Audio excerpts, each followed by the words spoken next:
محبوباتي، كنتمنى كلكم تكونوا بخير وعلى خير. اليوم ان شاء الله باذن الله غادي نشارك معكم مربى ديال البرتقال. فطبعا كتعرفوا في هذه الوقيته هذه كيكون موجود تبارك الله البرتقال موجود، وحتى الموندالين تا هو موجود.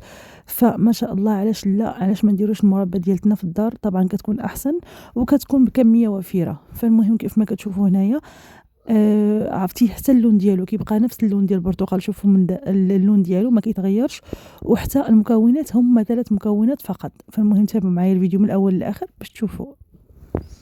الغزاله ديالي اليوم ان شاء الله باذن الله غادي نشارك معكم واحد الحاجه اللي كتعجبنا حنا كاملين، اللي هو الكونفيتور ديال البرتقال ديال الليمون.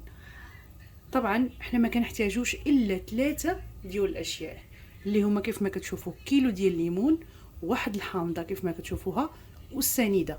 ما غنحتاجو حتى شي حاجه اخرى. نقول لكم كيفاش غادي نعملوا هذا الكونفيتور. عرفتي كيجي ناجح 100%، وحتى المذاق ديالو كيجي خطير. طبعا ما كاينش محسن من حاجه تاع الدار، فاجي نحضروه في هذا الفيديو هذا. اولا حبوباتي كنحتاجو اننا نحكو وحده ليمونه وحده او 2 ليمونات، نحكو غير القشره ديالهم شويه.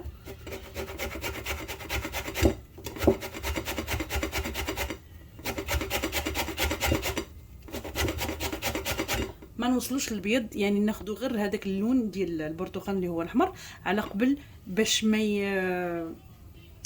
يمررش لينا الكونفيتور ديالنا. يعني غير اللون ديال الليمون اللي هو البرتقالي هذا هو اللي غادي ناخذه.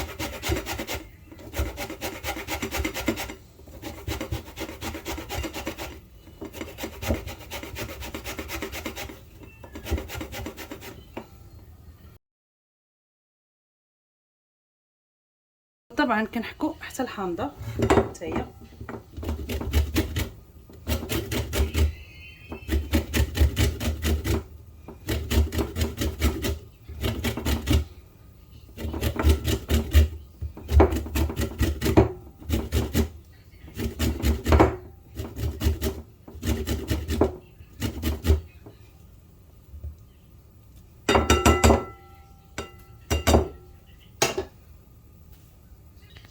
كيف ما كتشوفوا حبوباتي، ومن بعد كناخذوا اليومينات ديالنا نقيوهم.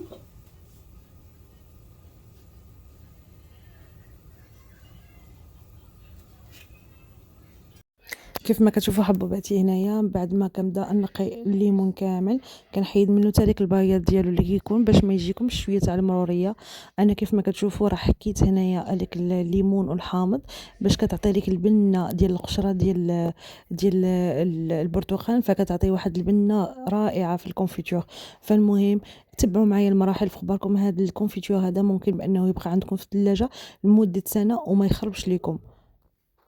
كيف ما كتشوفوا حبوباتي هنايا كنقطع انايا هذا البرتقال بهذا الشكل هذا اللي هما مربعات، او ممكن تعملوا حتى الشكل الدوائر اللي بغيتو.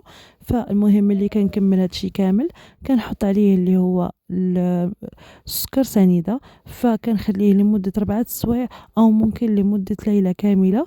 تاني يوم عاد باش غادي نكملو، انايا عملته في الليل فنخليه لمده ليله كامله تيطلق الماء ديالو مزيان، عاد باش غادي ان شاء الله باذن الله نطيب هذا المربى هذا.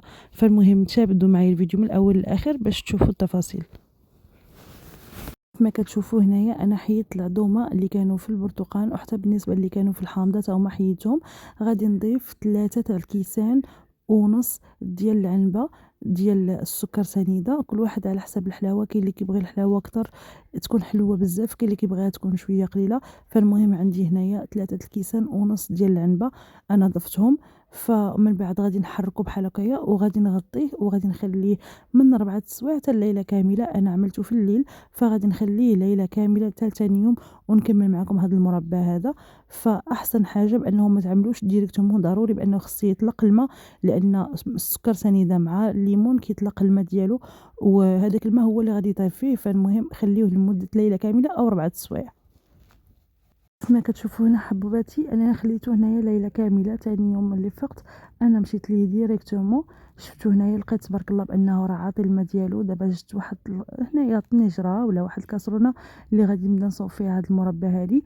فالمهم غادي نحط دابا هنا هاد الكميه كامله اللي كاينه عندي في هاد البوله هادي، غادي نحطها في الكاسرول. فمن بعد غادي نحطها فوق البوطه لمده 40 دقيقه على نار هاديه، وكل شويه كنحرك فيها. وغادي نقول لكم بالنسبه باش نجح لكم هذا المربى هذا، وكيف ما قلت لكم بانه ممكن بانكم تصوبوا منه بزاف وتخليوه كيبقى لكم، قلت لكم لمده سنه في الثلاجه وما يخسرش لكم. هي ملي تكونوا كطيبوا فيه وتبان لكم الكشكوشه اللي فيه ضروري انها تحيد، ما تخليوهاش.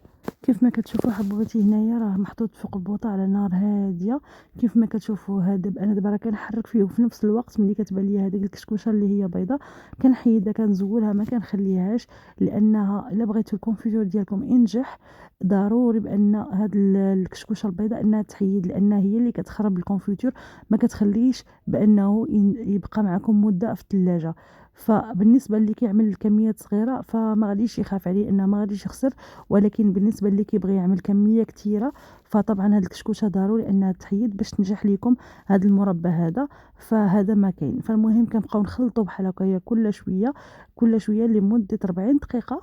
كما كتشوفوا حبوباتي هنايا من بعد ما دازت 30 دقيقه بقات لينا تقريبا بالضبط 10 ديال الدقائق صافي، وغادي نطفيو عليه. طبعا قبل ما كنطفيو عليه كنجيب واحد الميكسور اللي هو ضروري بانني انا كنطحن، ولكن ما كنطحنوش كله، يعني ضروري كنخلي فيه شويه ديال الطروفه ديال الليمون. كيف ما كتشوفوا هنايا كنجيبوا ميكسور، او ممكن نجيبوا حتى هذيك الطحانه اللي كنطحنوا فيها المطيشه، الطحانه العاديه. كيف ما كتشوفوا هنايا انا ما كنطحنوش بزاف، كنخلي طروفه تاع الليمون لان كتعجبني فيه هذوك الطروفه ديال الليمون في الكونفيتور.